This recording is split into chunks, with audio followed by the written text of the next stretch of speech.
Hello, YouTube friends. Today we will study Chapter 6 of the Tao Te Ching, The God of Grain Will Not Die. Speaking of immortality, this reminds me of a Chinese myth about a bird called the phoenix. This is about the phoenix. In the legend, the phoenix is the messenger of happiness in the world. Every 500 years, he has to bear all the pain, grievances, and sorrows accumulated in the human world, throwing himself into the roaring fire and burning himself in the roaring fire and surviving in the fire. Its feathers are richer, its voice is clearer, and its spirit is more flexible, becoming a beautiful, brilliant, and eternal fire phoenix. We all know that people are mortal, and many people know that people who practice Taoism live a long life. This is impressive enough in the eyes of many people, but I discovered an immortal God. What is he? If there is a knowledge that can make people immortal, I guess everyone would want to learn it. In this chapter, we extract an idiom, which is immortality. The original translation of Chapter 6 means as follows.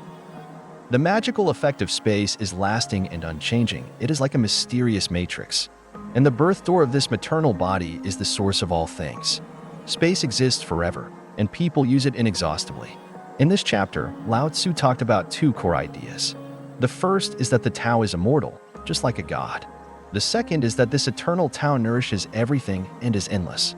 Except here, we think Lao Tzu's truth is indeed a bit charming, because all of us have two common ideas. One is how to live forever, and the other is how to master an endless ability. Now let us first talk about the first core idea, the immortal God. We all know that Lao Tzu is the originator of dialectical materialism and a representative of atheism, but in this chapter he mentioned God for the first time, and he is an immortal God. What is the purpose of this? In fact, in this chapter, Lao Tzu uses ancient gods to explain the functions and effects of the great Tao, because the formless existence form of the great Tao has surpassed the perception ability of our human senses. So I borrowed a natural phenomenon that we are very familiar with in our lives, that is, the agricultural phenomenon that grain seeds can produce fruits, to describe the existence, growth, and operation of the Great Way. Some friends may ask, since Lao Tzu is an atheist, why would he talk about God? And he is an immortal God. Isn't this contradictory? Then let's take a look at what the ancient gods are that Lao Tzu calls them. Gu. This word refers to rice. This grain is a daily staple in our lives, and we are all too familiar with it. But the key point is, why does Lao Tzu associate ancient times with gods? Don't worry, everyone. I used the word grass god, and later commentators generally believed that it meant Dao Dao. So why is Ceres used to describe the avenue instead of other life objects? This is because human beings rely on grains to live and are most familiar with grains. Wouldn't it be easier for us to understand something we are unfamiliar with if we use something we are familiar with? We know that the seeds of this grain can produce many fruits, but where the fruits of this grain are placed, we cannot see that they have any vitality, because their vitality is hidden inside and cannot be seen by our naked eyes. But as long as the conditions are right, just a seed can grow a plant and bear fruit.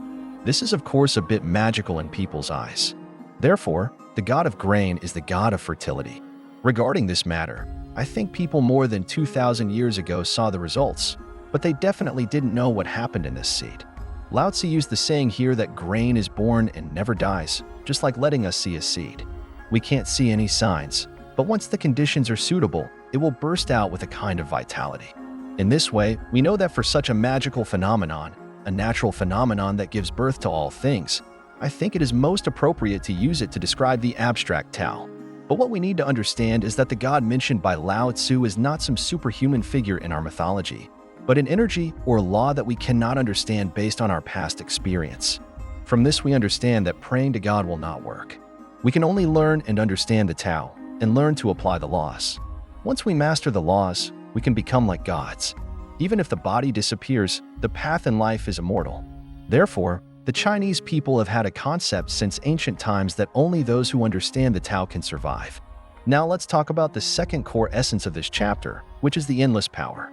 I said earlier that the ancient gods were immortal, and then he talked about the mysterious female. This method of expression is already very unfamiliar to us modern people. The word Xian female, used by Lao Tzu in the Tao Te Ching, the female in it is actually a word combined with a lamp mother. We often talk about hen. The hen represents the female, and the mother represents the male. The original meaning of Xian is deep black, which is extended here to mean profound, mysterious, subtle, unpredictable, and incredible. Cereal hair-growing fruits are already miraculous, and female animals that can give birth to offspring are even more miraculous. In ancient times, people could not fully understand the scientific secrets of ancient germination and human reproduction through females. But the hair growth process and the results feel very mysterious, which is understandable, of course. Even today, I am afraid many people do not understand the true principle of seed germination and the detailed process of mother giving birth to offspring.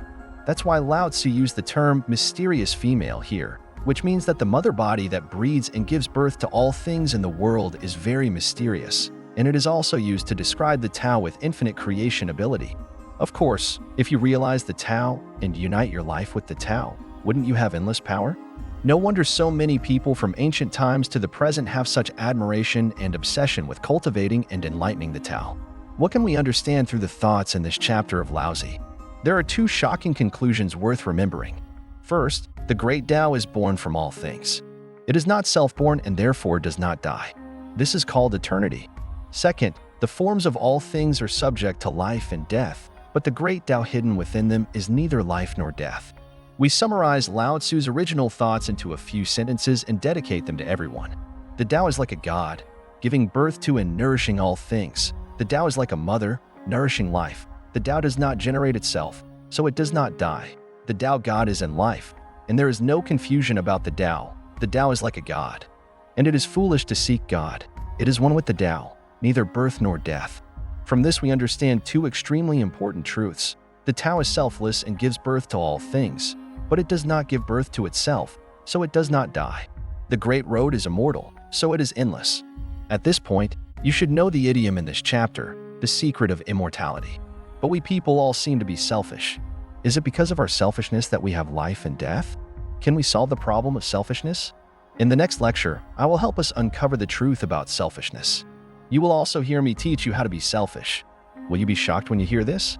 If you want to know the mystery of selfishness mentioned by Lao Tzu, then let's go into Chapter 7 of Lao Tzu's Tao Te Ching and see what the wisdom of being selfless and achieving selfishness is like. Thank you for listening and accompanying us. See you next time.